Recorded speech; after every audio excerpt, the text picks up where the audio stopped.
Assalamualaikum warahmatullahi wabarakatuh. Pada kesempatan kali ini, setelah di video yang lalu kita membahas bagaimana keburukan-keburukan konsesi khilafah di masa jabatannya, tentu kita tidak akan berhenti sampai di situ. Mengapa saya merasa perlu dan ini harus terus kemudian disuarakan terkait sejarah-sejarah kelam khilafah? Karena hari ini paham khilafah ini sangat berbahaya.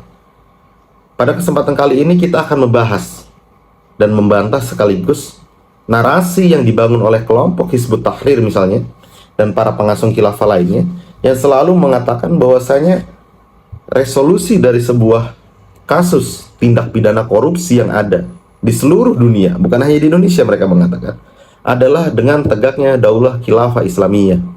Dengan khilafah Islamiyah maka korupsi akan henyah dari bumi Allah ini. Apakah ini benar? Kalau kita melihat dari sudut pandang orang awam, maka kita akan mengatakan, oh ya sangat tentu benar. Jika memang khilafah ini adalah produk Islam, Islam itu sangat anti terhadap korupsi, maka tentunya konsepnya akan menjalankan amanat-amanat rakyat dan amanat-amanat Tuhan untuk memberantas korupsi. Tapi ini adalah fakta yang salah. Tapi ini adalah asumsi yang keliru. Mengapa saya katakan ini asumsi yang keliru?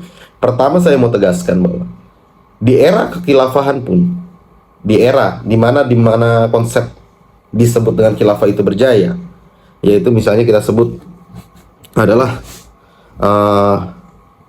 pada masa pemerintahannya beberapa khilafah pernah ada gai dan sebagainya macam, termasuk tindak pidana korupsi begitu. Nah, contoh korupsi ini tentu tidak mungkin kita benarkan dan tidak mungkin kita generalisir bahwa ini adalah Islam yang mengimani dan mengamini. Kenapa begitu? Karena kita selalu memisahkan antara khilafah dengan Islam. Duanya adalah hal yang terpisah. Khilafah ini ibarat produk politik, teman-teman, yang isinya adalah monarki, yang isinya adalah dinasti, namun dibungkus dengan nama agama sehingga menjadi sebuah nama, yaitu khilafah. Karena mendekati dengan istilah sebutan seorang pemimpin dalam Islam bernama khalifah. Teman-teman, untuk keburukan yang terjadi sampai sekarang merajalela di Indonesia, yaitu korupsi, pun di masa khilafah ini pernah terjadi. Kasus korupsi juga terjadi. Contohnya, kasus korupsi yang pernah terjadi ialah di masa Khalifah ke-12 Al-Musta'in. Dikisahkan ada 3 orang yang diberikan kepercayaan oleh Al-Musta'in untuk mengurusi keuangan negara, yaitu wazir. Jadi ibaratnya di masa itu seorang khalifah atau seorang raja atau seorang pemimpin itu tidak mengelola uangnya sendiri. Dia menyerahkan kepada orang kepercayaannya. Kalau bahasa kita mungkin menteri keuangan lah atau menteri-menterinya, untuk bagaimana uang ini bisa dikelola untuk kemaslahatan umat dan masyarakat. Nah, namun apa yang terjadi? Faktanya, Utamis, kepala rumah tangga istana, Syahak Al-Qadi, dan sekretaris Salamah bin Syahid, mereka bertiga dimanfaatkan oleh Ibu Al-Musta'in. Nih, jadi para pembantu-pembantu presiden tadi kasarnya kalau bahasa demokrasinya, atau kemudian orang-orang yang dipercaya oleh khalifah tadi, 3 orang tadi, itu dipengaruhi, dibujuk, dirayu oleh ibu raja atau permaisuri bahasanya kan, ibu suri. Bagaimana kemudian ketiganya dimanfaatkan atau kemudian apa ya bahasanya, dipakai sebagai alat untuk memanfaatkan uang negara, keuangan negara untuk kepentingan pribadi mereka secara bebas gitu loh. Nah, di saat itu bukan tidak ada pengawasan dari internal keistanaan gitu. Ada. Dari internal ada seorang pengawas di saat itu yang juga mengawasi uang negara tersebut. Tapi faktanya setelah dicatat dalam buku sejarah, pengawasnya juga ikut korupsi. Siapa pengawasnya? Ini teman-teman akan terkejut. Satu-satunya pengawas keuangan negara adalah anak khalifah bernama Al-Abbas gitu loh. Jadi khalifah ini punya anak namanya Al-Abbas begitu. Jadi ini sangat menarik teman-teman kalau kita lihat. Pertama, dia menyuruh 3 orang menterinya lah kasarnya, pembantu kerajaan untuk mengelola keuangan. Lalu kemudian ibu kandungnya menyuruh ketiganya untuk kemudian melakukan tindak korupsi, memanfaatkan uang negara dengan sebebas-bebasnya untuk kepentingan pribadi. Nah, lalu ada secerca harapan di masa itu, yaitu diawasi oleh anaknya, yaitu Al-Abbas. Tapi faktanya apa teman-teman? Ini sangat mengejutkan. Ternyata Al-Abbas ini sama saja dengan ketiga orang tersebut. Al-Abbas juga melakukan korupsi dengan memanfaatkan sisa uang negara yang telah digunakan oleh ketiga orang tersebut. Bayangkan, jadi uang negara nih udah dikorupsi oleh ketiga orang, ada sisanya bukan untuk perbaikan, tapi justru untuk korupsi ulang gitu loh. Dikorupsi lagi tuh uang. Dan sehingga ini menimbulkan kesengsaraan bagi masyarakat, kesengsaraan bagi rakyat di masa pemerintahannya Al-Musta'in. Nah, teman-teman, fakta tadi ini baru satu, ada beberapa lagi membuktikan, menggambarkan, dan menjadi sebuah cermin bagi kita kaum muslimin bahwa khilafah bukan produk Islam.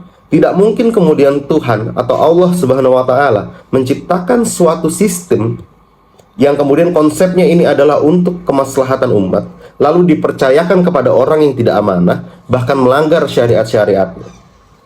Bukan hanya tentang korupsi, banyak perang saudara, pembunuhan, otoritarian dengan membunuh orang yang tidak bersalah hanya karena kepentingan politik, pelanggaran orientasi seksual yang menyimpang seperti gay. Artinya apa? Banyak runtutan sejarah konsep khilafah yang makin kesini makin hancur. Artinya apa? Kita paham bahwa konsep ini memang bukan produk Tuhan.